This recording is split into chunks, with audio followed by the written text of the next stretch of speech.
स्वागत है दोस्तों आपका हमारे इस YouTube चैनल पे। इस वीडियो में आज हम एडुटेरिया का सामान्य अध्ययन प्रश्न पत्र 8 हम लेकर आए हैं वॉल्यूम 2 बुक का।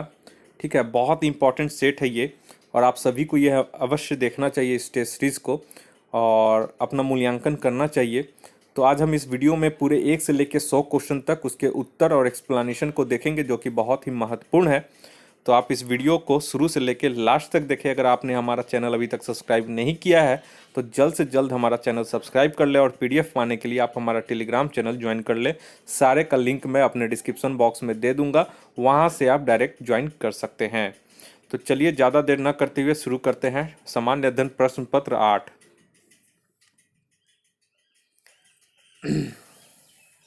चलिए पहला यहाँ पे क्वेश्चन देख लेते हैं। पहला क्वेश्चन बोल रहा है सक्षम अभियान की शुरुआत निम्न में से किस मंत्रालय के द्वारा की गई है। तो यहाँ पे सही आंसर हो जाएगा ऑप्शन बी, पेट्रोलियम एवं प्राकृतिक गैस मंत्रालय के द्वारा। हरित और स्वच्छ ऊर्जा के बारे में जागरूकता फैलाने के लिए इस अभियान की शुरुआत की गई है।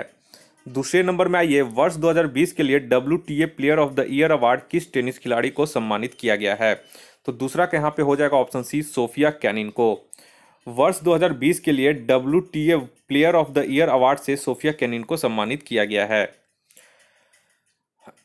जो कि लॉन टेनिस खेलती हैं। तीसरा नंबर में आइए, तीसरा बोला दिसंबर 2020 में भारत और किस देश ने पर्यावरण और जैव विविधता संरक्षण के क्षेत्र में समझौता ज्ञापन पर हस्ताक्षर किए हैं। तो तीसरा का यहाँ पे सही हो जाएगा ऑप्शन डी, फिनलैंड ने। भारत और फिनलैंड ने पर्यावरण और जैव विविधता संरक्षण के क्षेत्र में सहयोग के लिए दिसंबर 2020 में समझौता ज्ञापन पर हस्ताक्षर किए हैं। चौथा, ये किस राज्य की नोंगपोक सिकमाई पुलिस स्टेशन को केंद्रीय गृह मंत्रालय के द्वारा भारत का सर्वश्रेष्ठ पुलिस स्टेशन चुना गया है। तो चौथा का यहाँ पे सही हो जाएगा ऑप्शन ए, मणिपुर। मणिपुर के थौबल जिले में स्थित है नोंगपोक सिकमाई पुलिस स्टेशन।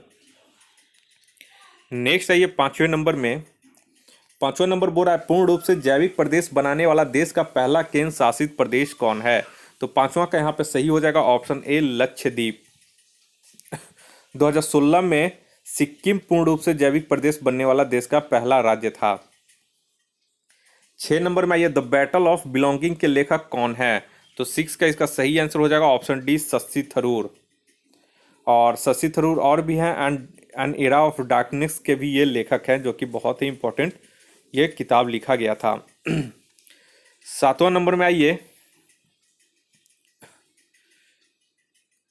7वां नंबर बोल रहा है all England open badminton championship 2020 की महिला एकल खिताब की विजेता निम्न में से कौन है। तो 7वां के यहाँ पे हो जाएगा ऑप्शन सी, ताई जू यिंग।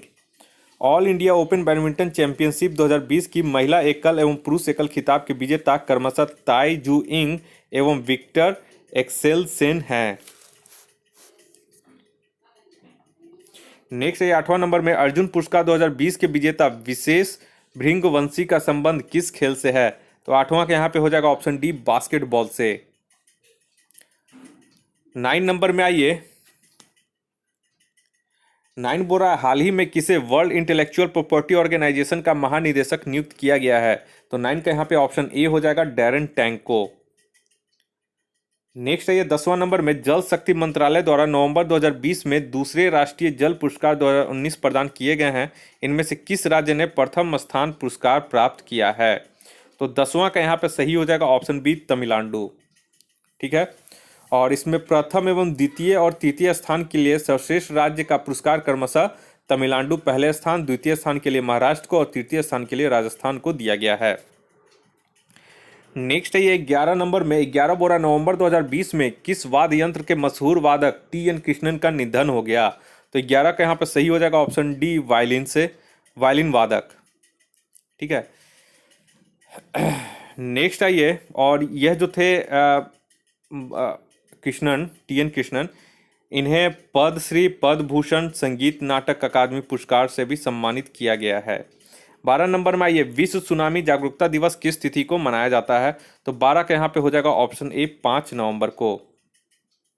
और वर्ष 2020 के लिए इसका थीम था सेंदाई 7 अभियान, लक्ष्य को बढ़ावा।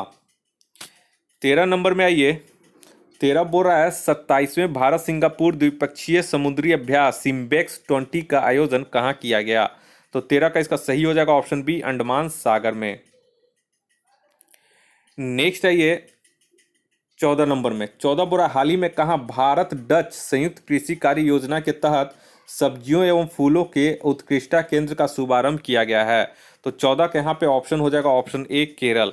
5 नवंबर 2020 को केरल के मुख्यमंत्री पिनराई विजयन तथा केंद्रीय कृषि एवं किसान कल्याण मंत्री नरेंद्र सिंह तोमर द्वारा केरल के वायनाड जिले में भारत डच संयुक्त कृषि कार्य योजना के तहत सब्जियों एवं फलों के उत्कृष्टता केंद्र का शुभारंभ किया गया है। 15 नंबर बोल रहा है कि वैश्विक भूख सूचकांक 2020 में भारत का कौन सा स्थान प्राप्त है। तो 15 का यहाँ पे हो जाएगा ऑप्शन बी, 94वां, 94th स्थान यहाँ पे प्राप्त है। ठीक है, और वहीं वर्ष 2019 में इस सूचकांक में भारत का स्थान 102वां था और इस सूचकांक में शीर्ष स्थान पर बेलारूस है। 16 नंबर में आइए, 16 बोरा है एशियन पैराखेल 2022 का शुभंकर होगा। तो कौन सा होगा, तो 16 का यहाँ पे हो जाएगा फेई फेई। चीन के होंगझोउ में आयोजित किए जाने वाले चौथे एशियन पैराखेल 2022 का शुभंकर फेई फेई को चुना गया है।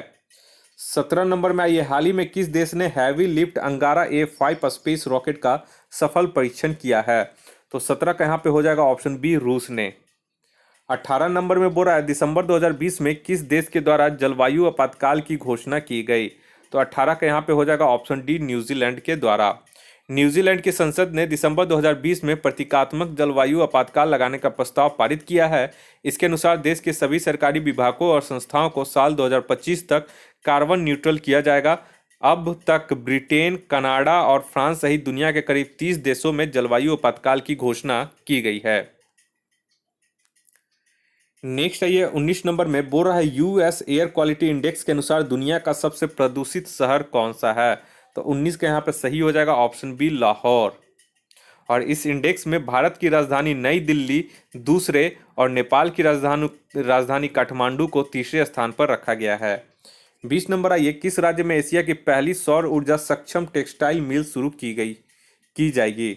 तो 20 का यहाँ पे याद रखिएगा ऑप्शन सी हो जाएगा, महाराष्ट्र। महाराष्ट्र के प्रमुख कपास उत्पादक जिले परभणी में स्थित जय भवानी महिला सहकारी कपड़ा मिल एशिया की पहली सौर ऊर्जा संचालित कपड़ा मिल होगी। नेक्स्ट आइए 21 नंबर में, 21 बोरा हाल ही में कस्तूरी नाम से भारत के किस फसल के लिए ब्रांड और लोगो का लोकार्पण किया गया है। तो 21 के यहाँ पे सही हो जाएगा ऑप्शन बी, कपास।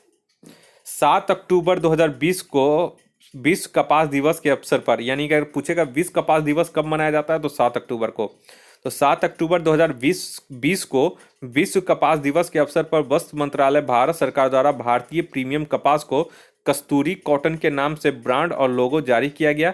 विश्व व्यापार में भारतीय प्रीमियम कपास अब कस्तूरी कॉटन के नाम से जाना जाएगा। तो ये याद रखिएगा आप लोग। 22 नंबर में ये सितंबर 2020 में भारत और किस देश के बीच पहले कार्गो फेरी सेवा की संयुक्त रूप से शुरुआत की गई। तो 22 के यहाँ पे हो जाएगा ऑप्शन बी, मालदीव के साथ। 23 नंबर में आइए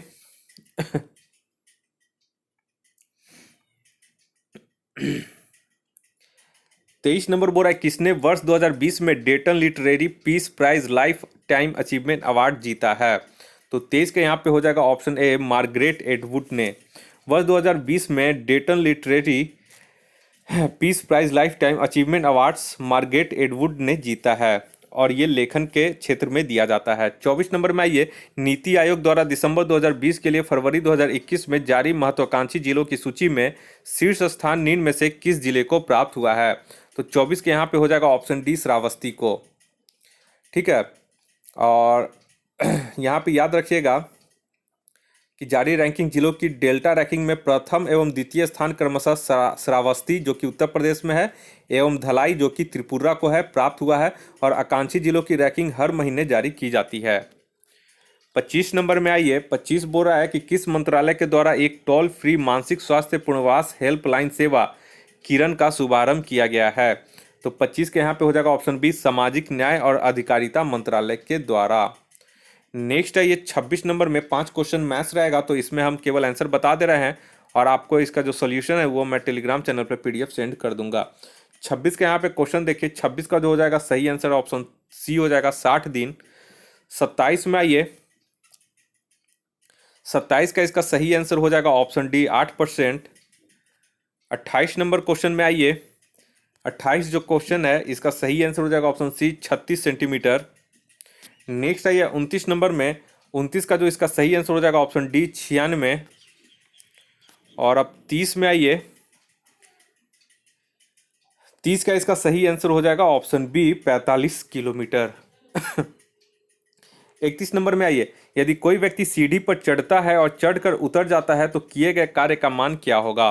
तो 31 के यहाँ पे ऑप्शन शून्य हो जाएगा, क्योंकि फोर्स इंटू विस्थापन होता है तो विस्थापन यहाँ पे 0 हो जाएगा, इसलिए ये शून्य हो जाएगा। 32 नंबर में आइए। 32 बोरा एक पारसेक नींद में से किसके बराबर होता है? तो 32 के यहाँ पे हो जाएगा ऑप्शन ए 3.08 इंटू 10⁻16 मीटर के बराबर होता है। और एक पारसेक अगर प्रकाश वर्ष में यानी कि लाइट ईयर में पूछेगा तो एक पारसेक मतलब 3.26 प्रकाश वर्ष होता है। और पारसेक जो है वो दूरी मापने की इकाई होती है। नेक्स्ट नंबर आइए 33 में। निम्न में से कौन एक अदिश राशि नहीं है यानी कि स्केलर नहीं है? तो यहाँ पे देखिए 33 का जो सही हो जाएगा वो हो जाएगा ऑप्शन डी चुंबकीय क्षेत्र जो है ये भौतिक राशि जिसमें दिशा और परिणाम दोनों ही होते हैं, ये सदिश राशि हैं। ठीक है, तो एक चीज यहाँ पे पूछा कि अदिश राशि नहीं है, तो चुंबकीय क्षेत्र जो है ये अदिश राशि नहीं है जबकि ये सदिश राशि है। नेक्स्ट है 34 में। निम्न में से किस स्थिति में ध्वनि का वेग अधिकतम होता है? तो 34 के यहाँ पे सही हो जाएगा ऑप्शन डी 27 डिग्री सेंटीग्रेड आर्द्र वायु में ध्वनि का वेग अधिकतम होता है। नेक्स्ट आइए 35 में। चुंबकीय क्षेत्र का एस आई मात्रक क्या होता है? तो ये हो जाएगा option C Tesla. Elon Musk का भी एक जो कंपनी है उसका भी नाम जो है टेस्ला है। टेस्ला कार जो है वो बहुत ही बेहतरीन है। 36 नंबर में आइए। यदि 200 वाट के बल्ब प्रतिदिन 5 घंटा जलता है तो 10 दिन में कितना यूनिट बिजली बिल का खपत होगा? तो 36 का यहाँ पे देख लीजिए। 36 का यहाँ पे हो जाएगा ऑप्शन सी 10 यूनिट। इसे कैसे सॉल्व कीजिएगा? तो ऊर्जा बराबर क्या होता है? वाट इंटू घंटा। आप जो भी घर में देखते हैं KWH में मेजर किया जाता है यूनिट, ठीक है, किलो वाट आवर में। तो वहीं पे आप देखिएगा तो 200 इंटू 5 इंटू 10 कीजिएगा तो 10,000 वाट घंटा आएगा। एक यूनिट बराबर 1,000 वाट घंटा, इसलिए यहाँ पे 10,000 से डिवाइड कर दीजिएगा तो 10 यूनिट हो जाएगा। नेक्स्ट आइए 37 में। 37 बोला यदि किसी वस्तु को पृथ्वी से चंद्रमा पर लाया जाए तो उसके द्रव्यमान पर क्या प्रभाव पड़ेगा? तो द्रव्यमान हम सभी जानते हैं कि द्रव्यमान चेंज नहीं होता, भार चेंज होता है, तो द्रव्यमान यहाँ पे अपरिवर्तित रहेगा। 38 नंबर में आइए। जब पानी में नमक मिलाया जाता है तो उसके क्वथनांक एवं गलनांक बिंदु पर क्या प्रभाव पड़ता है? तो 38 का यहाँ पे जो सही आंसर हो जाएगा ऑप्शन ए हो जाएगा। क्वथनांक यानी कि बॉइलिंग पॉइंट जो है वो बढ़ेगा और मेल्टिंग पॉइंट जो है यानी कि गलनांक जो है वो घटेगा। नेक्स्ट आइए 39 नंबर में। 39 बोरा निम्नलिखित में से वह कौन सी घटना है जो केवल प्रकाश में होती है, ध्वनि में नहीं? तो 39 का यहाँ पे सही आंसर हो जाएगा ऑप्शन डी ध्रुवन यानी कि पोलराइजेशन। पोलराइजेशन अनुप्रस्थ तरंग है। जैसे प्रकाश का गुण है अनुप्रस्थ तरंग, वैसी तरंग होती हैं जिनके संचरण के लिए माध्यम की आवश्यकता नहीं होती है। और ध्वनि जो है वो अनुदैर्घ्य तरंग होता है। 40 नंबर में आइए। स्थिर अनुपात का नियम किस वैज्ञानिक ने दिया था? तो 40 का यहाँ पे सही हो जाएगा ऑप्शन सी जोसेफ प्राउस्ट ने। स्थिर अनुपात का नियम जोसेफ प्राउस्ट नामक वैज्ञानिक ने दिया था और इस नियम के अनुसार किसी रासायनिक यौगिक में तत्व हमेशा द्रव्यमान के निश्चित अनुपात में मौजूद होते हैं। 41 नंबर में आइए। 41 बोल रहा है कि CO2 में निम्न में से किस प्रकार का प्रसंस्करण पाया जाता है? तो 41 का यहाँ पे सही हो जाएगा option A SP। CO2, C2H2, BeCl2, BeH2 में SP प्रकार का प्रसंस्करण पाया जाता है। नेक्स्ट आइए 42 में। परमाणु रिएक्टर में विमंदक का कार्य कौन करता है? तो यहाँ पे हो जाएगा ऑप्शन डी A और B दोनों यानी भारी जल और ग्रेफाइट दोनों। विमंदक का मुख्य कार्य होता है न्यूट्रॉनों को अवशोषित करना ताकि रिएक्टर में जो है उसको संतुलित रखा जाए, रिएक्टर परमाणु रिएक्टर को। नेक्स्ट आइए 43 में। 43 नंबर बोल रहा है निम्न में से कौन ऑक्सीकारक तथा अवकारक दोनों की तरह व्यवहार करता है? तो ये इंपॉर्टेंट क्वेश्चन है, बहुत बार पूछ चुका है। तो ये हो जाएगा ऑप्शन सी HNO2। देखिए H2O2 O3 और HNO2 ऑक्सीकारक तथा अवकारक दोनों की तरह व्यवहार करता है। तो ये तीनों आप लोग याद रखिएगा कौन कौन, H2O2, O3 और HNO2। 44 नंबर में ये पटाखे में लाल रंग किसके कारण उत्पन्न होता है? तो ये हो जाएगा ऑप्शन सी, स्ट्रोंसियम के कारण, और बेरियम के कारण हरा रंग होता है। नेक्स्ट है ये 45 में, 45 नंबर बोरानिन में से कौन सा कोशिकांग जंतु कोशिका में नहीं पाया जाता है? तो 45 के यहाँ पे सही हो जाएगा ऑप्शन सी, रसधानी।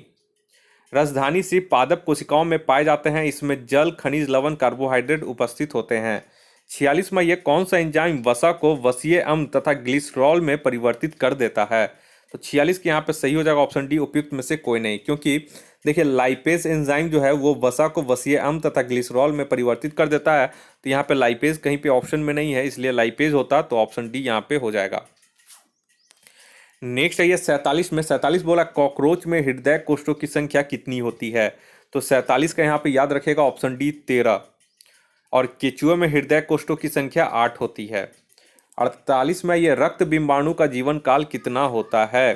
तो 48 के यहाँ पे हो जाएगा ऑप्शन बी, 3 से 5 दिन, यानी कि ब्लड प्लेटलेट्स, यहाँ पे रक्त बिंबाणु यानी कि ब्लड प्लेटलेट्स बोल रहा है। तो प्लेटलेट्स का जीवन काल 3 से 5 दिन का होता है, और यह रक्त को गाढ़ा बनाता है एवं रक्त को जमने में मदद करते हैं। इनकी औसत संख्या 2.5 लाख से 3 लाख पर MMQ की होती है। नेक्स्ट है ये 49 नंबर में, अमीबा में किस प्रकार का अलैंगिक जनन पाया जाता है? तो 49 के यहाँ पे हो जाएगा ऑप्शन बी, विखंडन, विखंडन की तरह। अमीबा में विखंडन प्रकार का अलैंगिक जनन पाया जाता है। विखंडन प्रक्रिया में जीव का शरीर 2 भागों में विखंडित होकर 2 नए जीवों का निर्माण करता है। 50 में ये हड़प्पा सभ्यता के किस स्थल से उन्नत जल प्रबंधन व्यवस्था का साक्ष्य प्राप्त हुआ है? तो 50 के यहाँ पे हो जाएगा ऑप्शन बी, धौलावीरा से। नेक्स्ट है ये 51 नंबर में,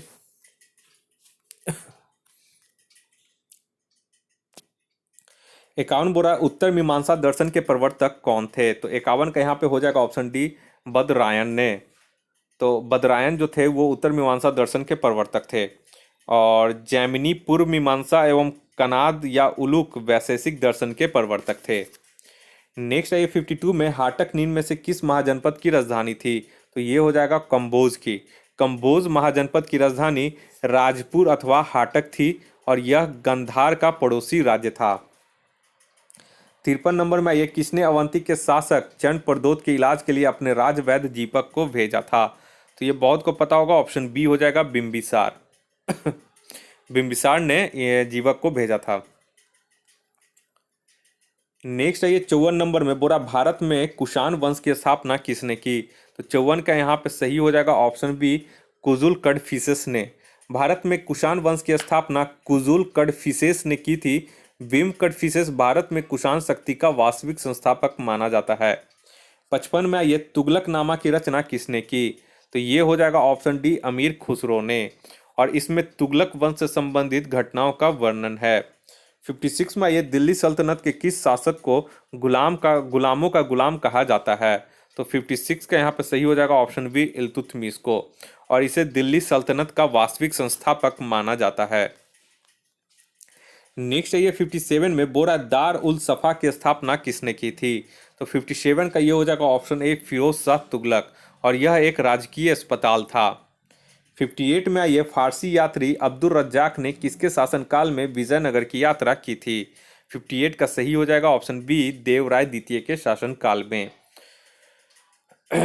और वह जो था वो खुरसान के सुल्तान मिर्जा शाहरुख का दूत था। अब्दुल रज्जाक जो था वो खुरसान के सुल्तान मिर्जा शाहरुख का दूत था। 59 में ये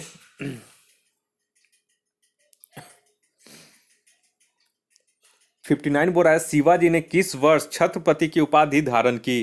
तो 59 का यहाँ पे हो जाएगा ऑप्शन सी, 1674 ईस्वी में। शिवाजी ने 1674 में अपना राज्याभिषेक रायगढ़ के किले में करवाया, और राज्याभिषेक की प्रक्रिया काशी के पंडित गंगाधर द्वारा संपन्न की गई। इसी अवसर पर शिवाजी ने छत्रपति की उपाधि धारण की। 60 नंबर में ये किस पुर्तगाली गवर्नर ने कोचीन की जगह गोवा को पुर्तगालियों की राजधानी बनाया? तो 60 का यहाँ पे हो जाएगा option C, Nina da Cunha ने। पुर्तगाली गवर्नर नीना डी कुन्हा ने 1530 में कोचीन की जगह गोवा को पुर्तगालियों की राजधानी बनाया। उसी ने सेंट टोमे तथा हुगली में पुर्तगाली बस्तियां बसाई थी।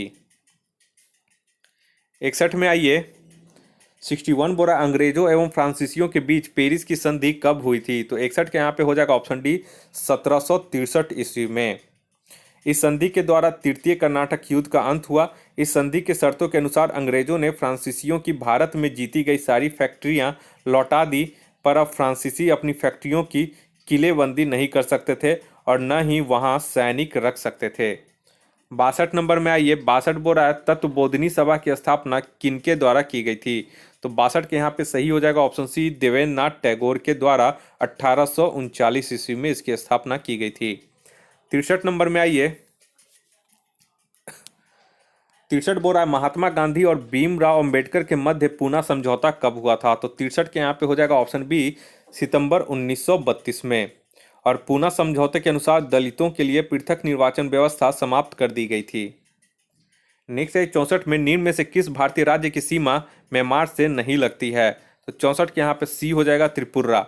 म्यांमार की सीमा कुल 4 भारतीय राज्यों अरुणाचल प्रदेश, नागालैंड, मणिपुर और मिजोरम से लगती है।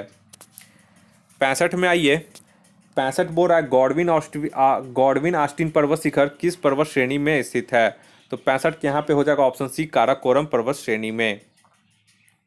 और यह वर्तमान में पाक अधिकृत कश्मीर के अंतर्गत आता है।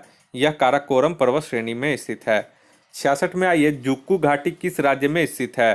तो 66 के यहाँ पे हो जाएगा ऑप्शन सी, नागालैंड में। और यह घाटी जून एवं सितंबर माह में जंगली फूलों से ढकी रहती है। 67 में आइए, 67 बोरा निम्न में से किस नदी का प्रवाह केवल भारत में है? तो 67 का यहाँ पे ऑप्शन ए हो जाएगा, व्यास नदी का प्रवाह केवल भारत में है।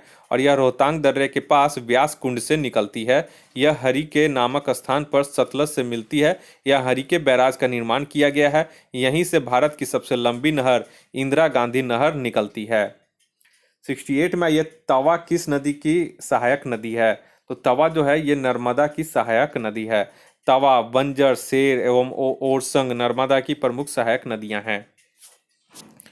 नेक्स्ट है ये 69 में, 69 बोरा उत्तर पूर्वी मानसून से सबसे अधिक वर्षा किस राज्य में होती है? तो 69 का यहाँ पे हो जाएगा ऑप्शन डी, तमिलनाडु। उत्तर पूर्वी मानसून से सबसे अधिक वर्षा तमिलनाडु में होती है। लौटते मानसूनी पवनों के द्वारा बंगाल की खाड़ी से जलवाष्प ग्रहण करने के बाद तमिलनाडु के तटीय क्षेत्रों में वहां वर्षा होती है। 70 में आइए, मेटूर परियोजना किस नदी पर स्थित है? बहुत इंपॉर्टेंट क्वेश्चन है। 70 का ये हो जाएगा ऑप्शन सी, कावेरी नदी पर। 71 में आइए, तातीपाका तेल परिशोधनशाला किस राज्य में स्थित है? तो 71 का ये हो जाएगा ऑप्शन बी, आंध्र प्रदेश में। ये सब क्वेश्चन पूछा हुआ है। नेक्स्ट है ये 72 नंबर में, 72 बोल रहा है 2011 की जनगणना के अनुसार भारत में सबसे अधिक शहरी जनसंख्या निम्न में से किस राज्य में है?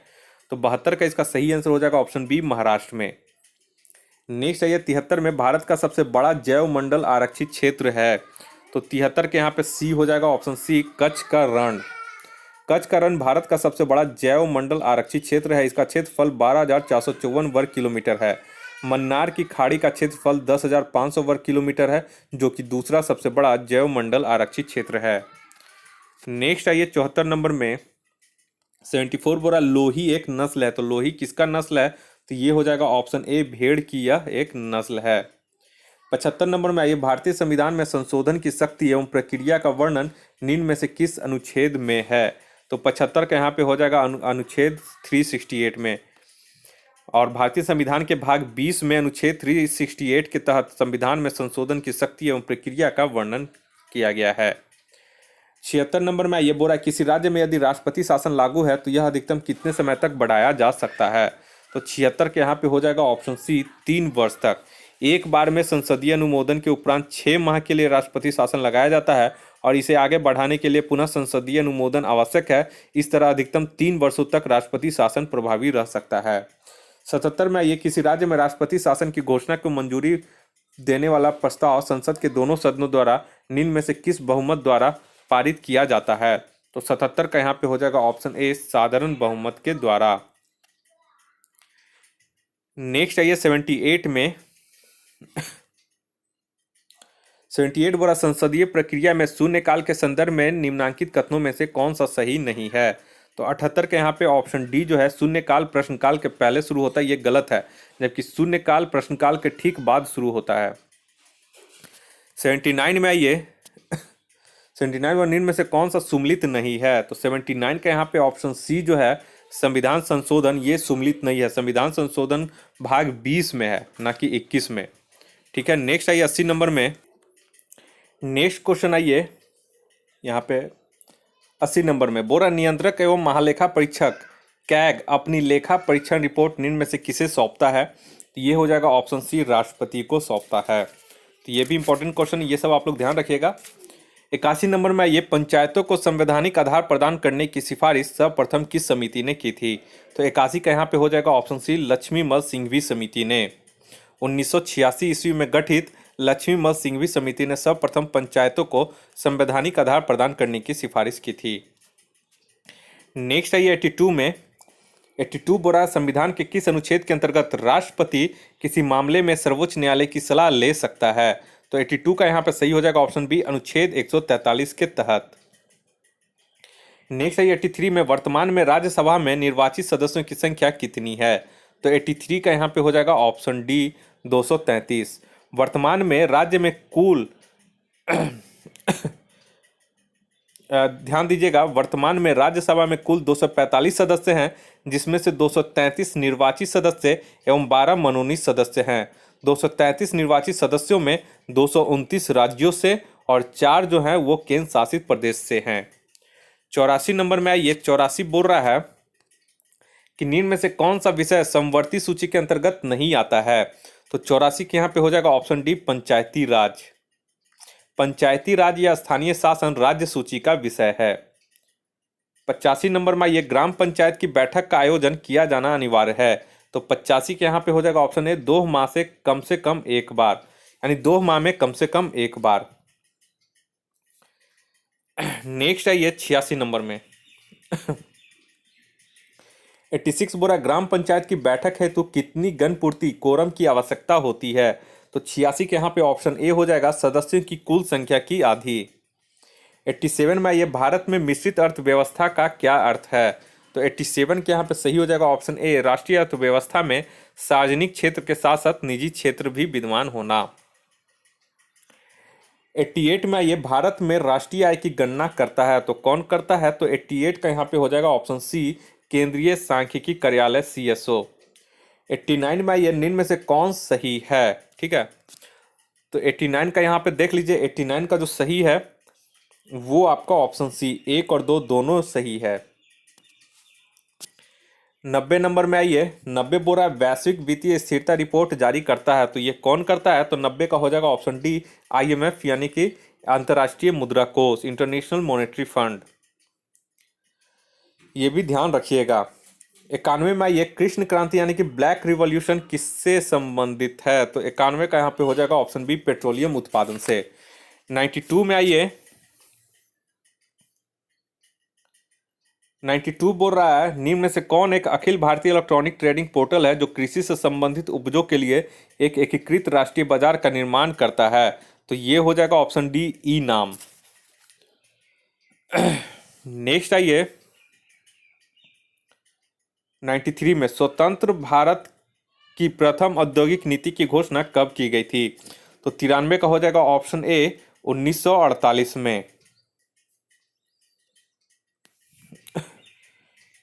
94 नंबर में ये श्रम गहन उद्योग वह है जहां, ऑप्शन डी हो जाएगा, अधिक श्रमिकों की आवश्यकता होती है।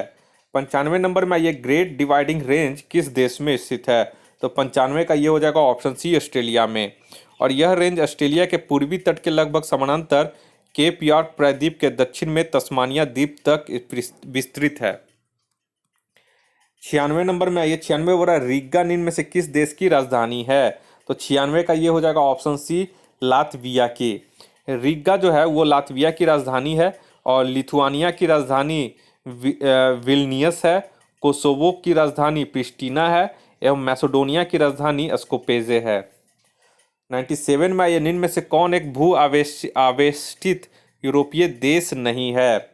तो 97 का यहाँ पे सही हो जाएगा ऑप्शन डी, लिथुआनिया। ठीक है, और लिथुआनिया की राजधानी अभी बना है, विल्नियस है। लिथुआनिया एक भू आवेष्टित देश नहीं है, यह बाल्टिक सागर से अपनी सीमा साझा करता है। 98 नंबर में ये यूनिसेफ का मुख्यालय कहाँ पर है? तो 98 का ये सही हो जाएगा, ऑप्शन सी न्यूयॉर्क में। और यूनिसेफ की स्थापना 1946 में की गई थी। नेक्स्ट आइए 99 नंबर में, वाकर कप किस खेल से संबंधित है? तो 99 का ये हो जाएगा ऑप्शन सी गोल्फ से।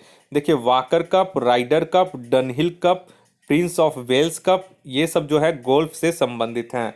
100 नंबर आइए, रेड क्रॉस की स्थापना किस वर्ष की गई थी? तो रेड क्रॉस की जो स्थापना हुई थी 1863 ईस्वी में की गई थी, ऑप्शन बी इसका सही होगा। अंतर्राष्ट्रीय रेड क्रॉस सोसाइटी की स्थापना 1863 में हेनरी डुनैंट के द्वारा जेनेवा में की गई थी। तो इस तरह से करके ये टेस्ट भी कंप्लीट हो चुका है और जल्द ही मिलते हैं अगले टेस्ट सीरीज में। अगर आपने हमारा चैनल ज्वाइन नहीं किया है तो जल्दी से हमारा चैनल ज्वाइन कर लें और घर बैठे आसानी से आप मुफ्त में अपना टेस्ट सीरीज दे सकते हैं हमारे इस यूट्यूब चैनल के माध्यम से। इस वीडियो को देखने के लिए आप लोग का बहुत बहुत शुक्रिया। आपका दिन मंगलमय हो। धन्यवाद।